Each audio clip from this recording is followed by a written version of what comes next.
What's going on, YouTube? It's your boy Duran, and we're here to talk more Celtics basketball as Marcus Smart wins the 2022 Defensive Player of the Year award.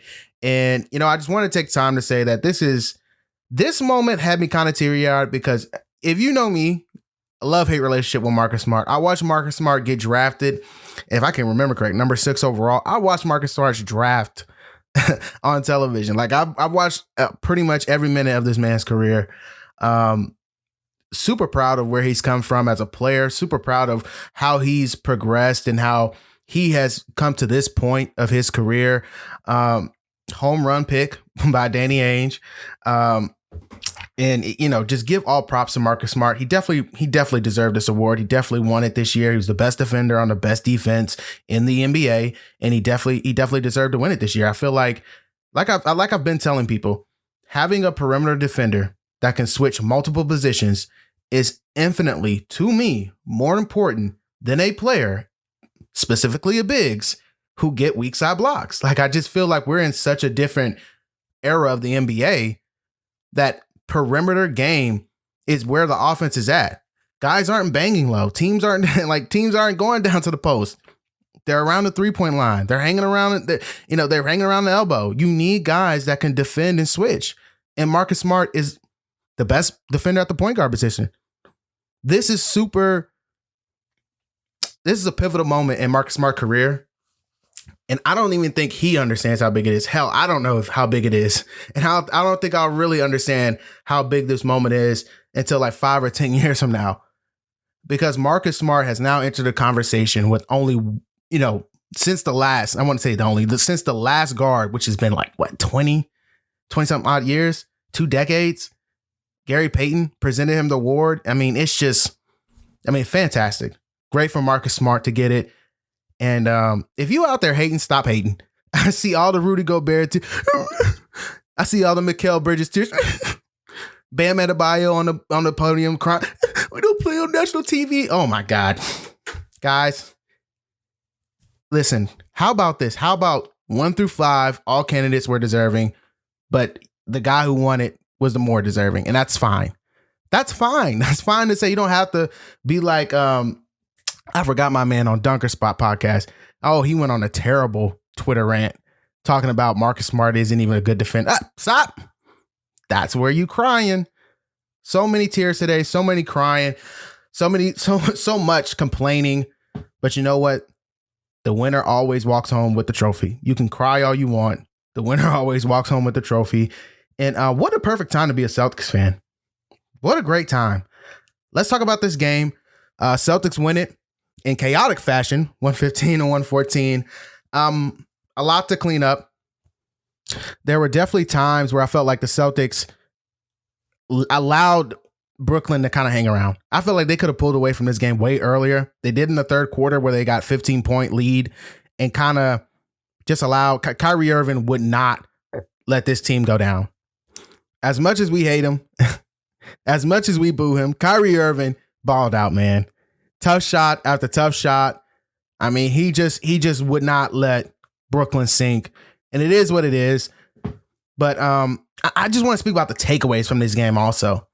And I also heard that, I think I heard earlier that people are saying, well, the Brooklyn Nets could take a lot away from this game, being only that KD played bad and you lost by 1 point. What can they take away from this game as far as that's like positive? Like, I don't think this is a crushing loss for the Brooklyn Nets. This is a crushing loss for the Brooklyn Nets. And not a lot of people talk about it, but think about it this way. They were down 15 points in the third quarter. They fought, scratched, clawed, and played the best defense I've seen the Brooklyn Nets played all year long. That was the best defense I've seen them play all year long. And they got back in the game. Kyrie Irving shot after shot after shot after shot. And you still lost. 5-point lead with Kyrie Irving and Kevin Durant with 30 seconds left. No one wants to talk about it. What happened to the Celtics clutch stats that everyone wanted to throw up on their TV show? What happened to that? Why does no one, what was everyone saying? If this game is close, I see Brooklyn taking it. What happened to that? Why is no one ever bringing up those points? Because that was like a main point for a lot of people. Colin Cowherd, Stephen A. Smith. That was a lot. That was a talking point. If the game's close, I got KD and Kyrie. Well, the game was close. They had a 5-point lead with 30 seconds left and lost the game. I mean, that is what it is. As much as people want to say, they still got, these two guys and Kevin Durant didn't play well and they lost the game. That's a crushing loss, by the way. You come back all the way down 15 and don't sit up here and tell me that, Brooklyn just erased a 15-point lead. That wasn't easy for them to do. That wasn't easy. They fought. You give Brooklyn credit. They fought to get back in that game and they made it a dogfight. But you know what? Stars step up when they need to. Playing basketball the right way is going to take you where you need to be. And, we just see that amazing play at the end, that scramble play. One, good on Ime Udoka for not calling the timeout there.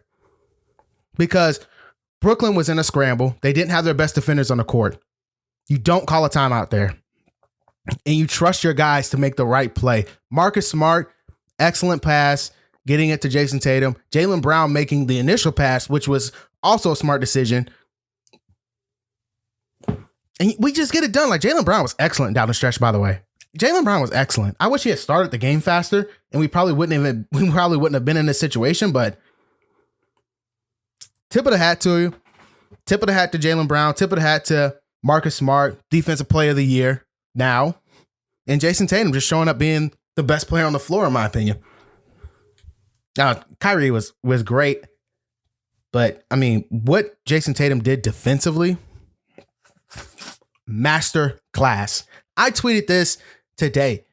I said the best defender for KD right now in the league, I'm looking around, it's probably Jason Tatum. Everyone's gonna say, well, yeah, what about Giannis? I hitched my wagon to that horse last year, and I watched Kevin Durant walk the ball down the court and destroy Giannis in his face. No, Giannis is not guarding Kevin Durant. I watched it. I'm sorry, guys. I hitched my wagon to. I said, hey, former Defensive Player of the Year. He got this. Kevin Durant destroyed Giannis.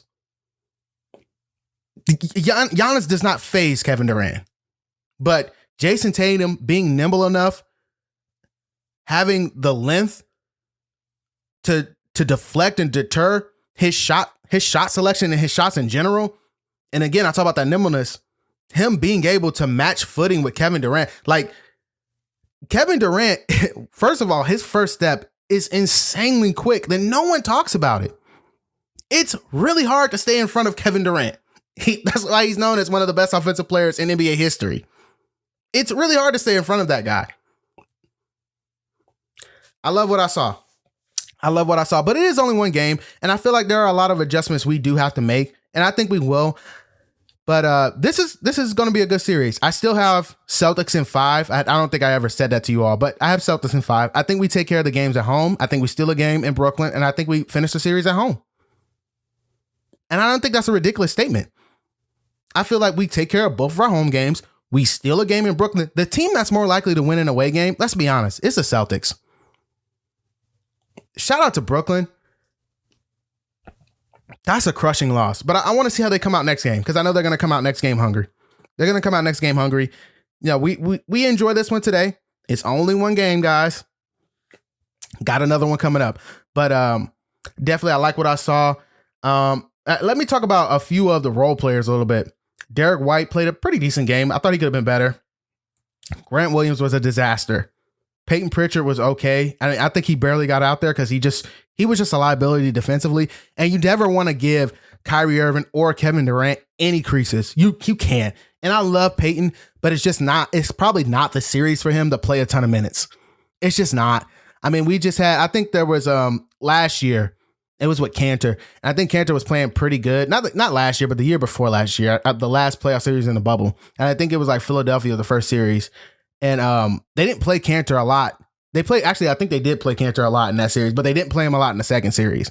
So it's just kind of like that with Peyton right now. I think Pritchard is he's not going to be heavy in this series, but once we get out of the first round, which I'm anticipating we do, and we move on to meet the Bucks, which I'm anticipating they get there, I think he'll play far more minutes in that series than he does this one. It's just we can't have him on the floor against Kyrie Irving and Kevin Durant. Like that is just it's just really hard to sneak him minutes in there with those two on the floor because they make you pay. They make you pay. At the end of the day, they make you pay. And you enjoy this one. You enjoy what we did. I definitely anticipate the Slim Reaper coming. The Slim Reaper is going to respond. No shadow of a doubt for that. But we will be ready. We will be ready. We'll have our adjustments. We'll be ready to respond. We got a lot of time before the next game, which is weird. But the next game's on Wednesday. Oh my goodness. And then the game after that's on Saturday. But yep. I think that's pretty much it. I think that pretty much covers everything. But I think we're in a pretty good position, guys. We're in a good position. I think we're in a pretty good position. I'm not fully feeling all the way too confident about that first game.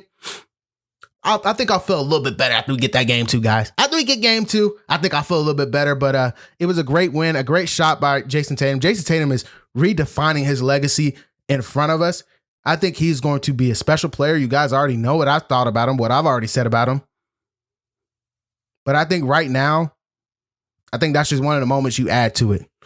And I can't wait. I can't wait. Jaylen Brown definitely has to step up a little bit more in the next game because, I mean, the Nets are going to punch. I'm telling you. They're going to come back in game 2 and try to punch us in the mouth. They're going to swing, and we got to be willing to swing first. As always, guys, I have nothing left for the video. Like, comment, and subscribe. Peace.